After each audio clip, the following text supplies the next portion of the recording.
มีเสน่ห์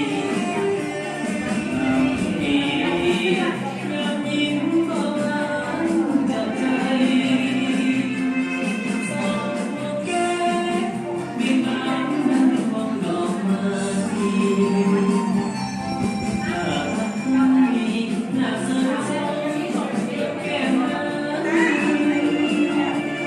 ได้ยินที่สุดต้องห่วงรำพัน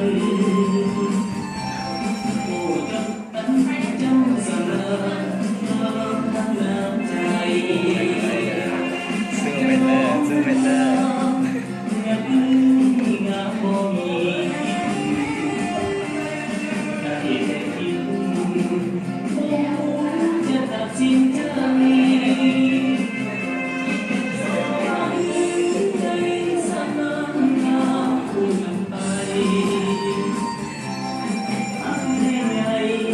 ยังงามน้องโสภาผูกใจรักเมื่อหามีวันมา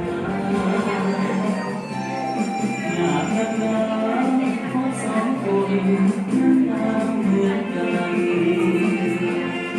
ไม่ต้องงามก็งามอย่าให้ดี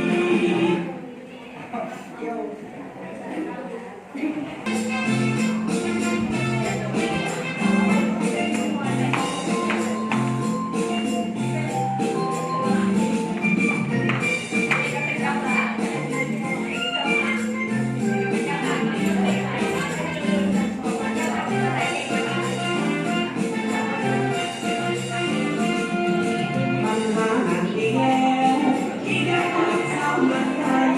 โอ้จะทำอย่างไรสาวเมืองไทยนั้นงามขนาดเมืองคนไทยมุ่งไม่ตัวต่อมาที่จะไปบอกยังยังว่าไม่ได้ทุกอย่างออกจากน้องคิดว่าเด็กคนหัวใจคิดอยากตามเราไปแต่ไว้คนสวย